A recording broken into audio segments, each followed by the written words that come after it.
Tā, labvakar. Kā jūs domājat, kas ir attēlot šajā bildē? Tā ir 3. un 6. vietas ieguvējs. Būtu labi, ja tikai tas nebūtu kuņģevēzis. Kuņģevēzis onkoloģisku saslimšanu vidū ieņem 3. vietu vīriešiem un 6. vietu sievietēm. 1. un 2. stadijā esošu kuņģevēzi var sekmīgi izārstēt, bet, diemžēl, Latvijā ar sūdzībām pie ārsta 80% gadījumu pacienti ierodas jau 3. vai 4. slimības stadijā.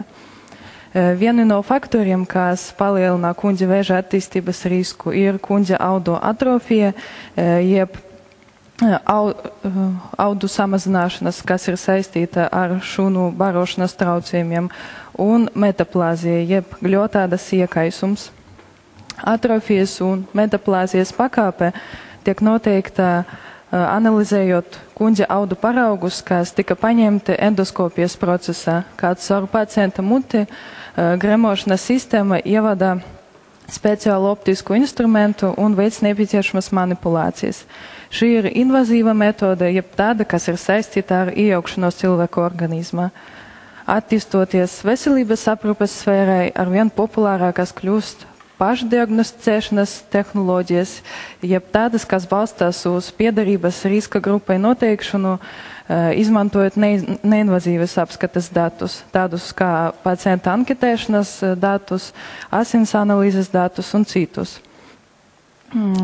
Tātad mans pētījuma mērķis ir izpētīt anketēšanas datus, asins analīžu rezultātu datus ar datu iegūšanas metožu palīdzību un atklāt to ietekmi uz kuņģa audu atrofijas un metaplāzijas attīstīšanas risku.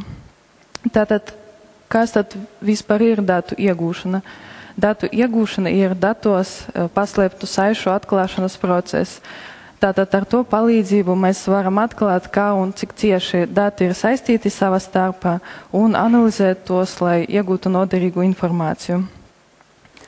Datu iegūšanas metožu izvēles laika uzsvars tika likts uz algoritmiem ar viegli interpretējumu rezultātu. Tāpēc tika izvēlēti klasifikācijas likumu un klasifikācijas koku veidošanas algoritmi.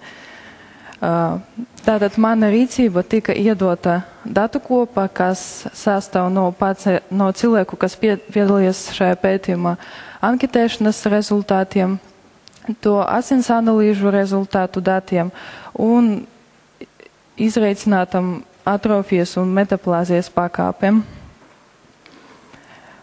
Pirms datu klasificēšanas tika veikta datu statistiskā analīze. Kopumā šajā pētījumā piedalījās ap 700 cilvēku, un to sadalījums pa vecuma grupu, pa dzimumu ir aptuveni vienāds. Tomēr sieviešu ir nedaudz vairāk. Pētījumā piedalījās cilvēki no 40 līdz 64 gadiem, un tie tika sadalīti 5 vecuma grupas. To sadalījums pa vecuma grupām arī diezgan vienmērīgs. Vairāk cilvēku ir vecuma grupa no 50 līdz 54 gadiem.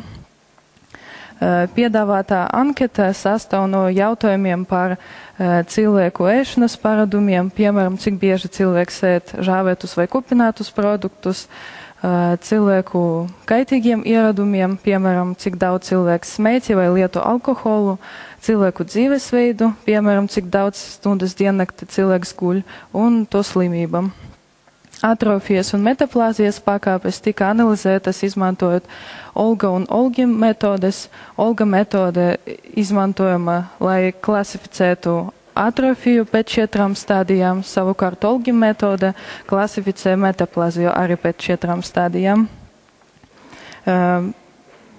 To datu analīzes rezultāta tika atklāts, ka pusi no respondentu ir atrofija 1. stadijā, un turklāt sievietēm ir vairāk sieviešu, kuriem ir atrofijas 1. stadijā.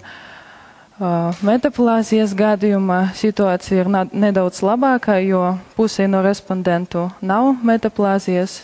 Tomēr ir arī cilvēki, kuriem ir jau smagākā 4. metaplāzijas pakāpe.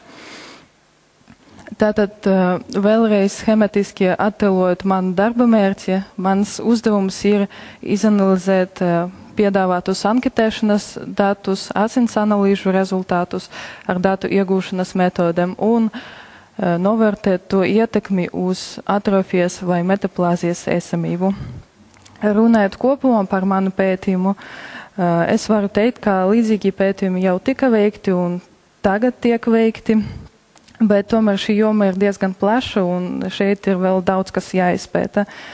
Un mans darbs ir tikai daļa no pētījuma, kas tiek veikts LU medicīnas fakultātē, ar kuru sadarbojas mans darba vadītājs. Tātad studējot datorzinātnes fakultātē, ir iespēja nodarboties arī ar tādām interesantām lietām kā datu iegūšana un datu analīze un atklāt kaut ko jaunu sfērās, kas nav saistītas ar datorzinātni. Manuprāt, pētījumi tieši medicīnas joma ir ļoti aktuāli mūsdienas. Un tā kā es neesmu tieši medicīnas jomas pārstāve, es būšu ļoti priecīga, ja mans pētījums palīdzēs šīs jomas tiešiem pārstāvjiem atklāt kaut ko jaunu un nākotnē izglābt cilvēku dzīvības. Un nobeigumā es gribētu aicināt jūs rūpēties par savu veselību, jo kā skan ķīniešu teiciens, gudrais ir drīzāk tas, kas izvairās no slimībām, nevis tas, kas prasmīgi ārstēs.